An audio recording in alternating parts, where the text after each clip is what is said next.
badge for those.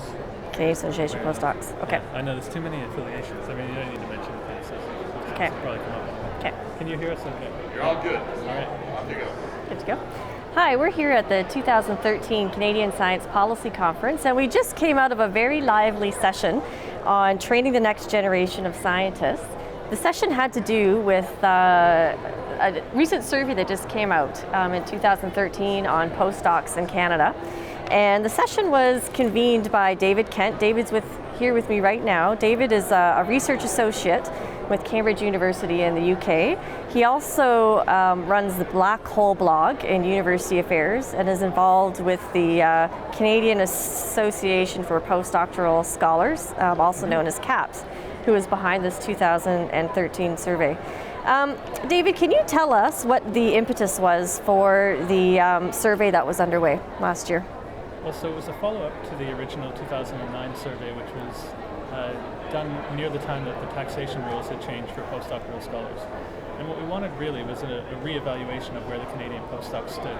And this time we partnered with MyTax and Academica to get a professional survey done. And we felt that brought a lot of power to the survey. It really gave it strong credibility. And we were able to get about a 20% success rate in terms of survey respondents of the total number of postdocs in Canada. So it's about 2,000 postdocs out of the total of 9,000 that exist in the country. So I feel it's fairly representative of who the Canadian postdoc is. And that was the real impetus for getting that survey going. So who is the average Canadian postdoc? Right, so it's a good question. According to the survey respondents, the average Canadian postdoc is 34 years old. About 2/3 of them have a common law partner, about 1/3 of them have children. And really they're in the middle of their lives, but they're really at the beginning of their careers.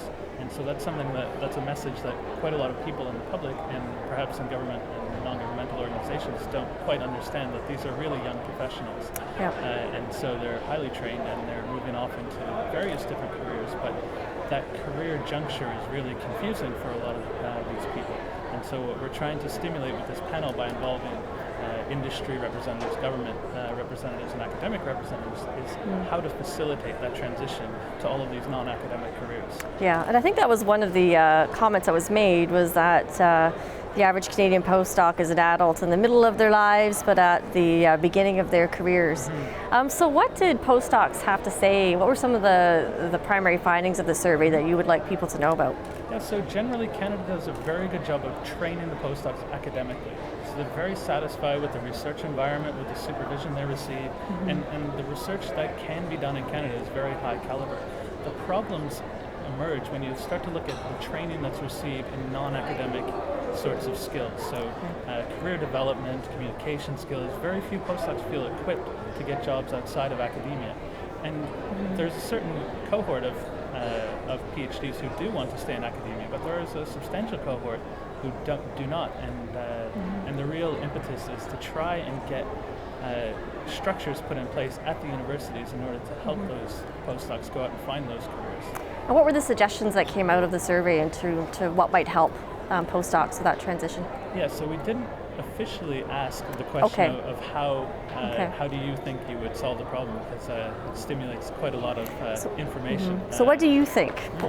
Yeah, so what would your recommendations be? I think there needs to be a substantial shift in the way we view the training period.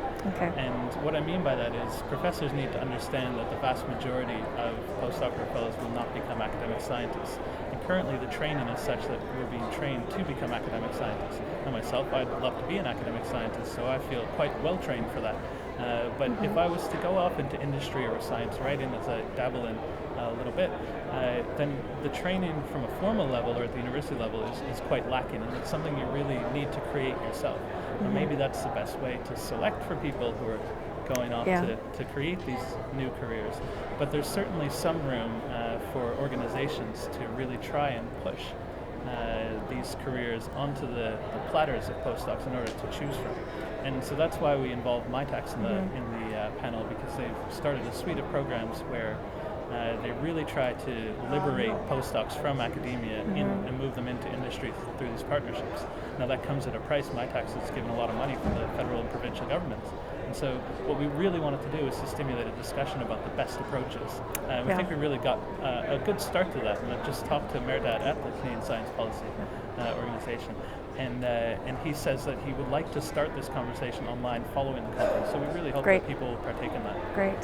One of the things that you had suggested as well was perhaps having 2 streams of PhDs. Can you explain a little bit more about that as a potential solution? Yeah, so I guess it's 2 streams of people who have PhDs. Okay. And so the complicated nature of a lot of the science that we do today really requires expertise that people have built up over 5, 10, 15 years.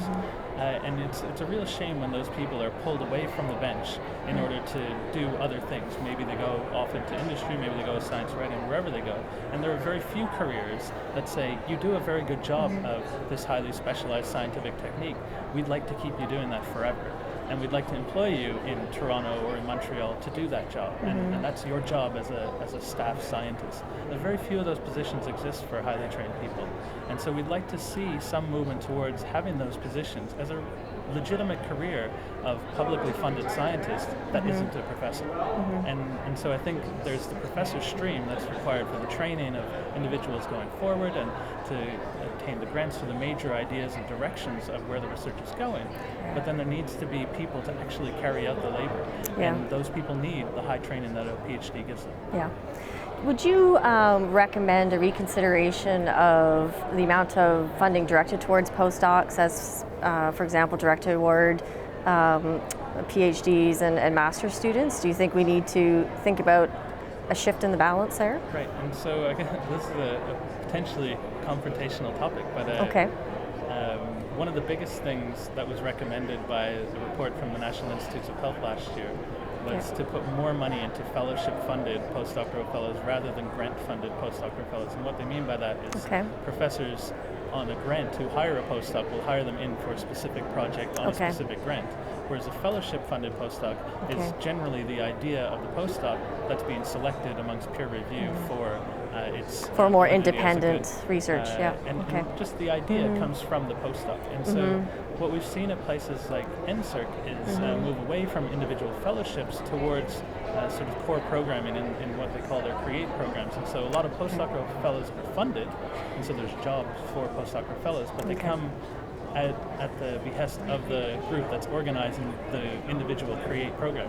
Whether or not that's a good decision, I'm not certain, because we haven't really seen the outcomes of the CREATE program. So you really need to measure it post trying this experiment. And my inclination is to think that funding the people with the ideas is generally a good idea, and what we're begging for at the early career researcher level is funding of those young people with those ideas. Okay. Well, thank you, David. Thanks for those excellent comments and for organizing such a stimulating discussion at today's panel. I would encourage you to take a look at the Black Hole blog for an opportunity to participate and engage in this conversation further. And as David mentioned, there's perhaps an opportunity through CSPC after the conference as well. Great. And thank you very much.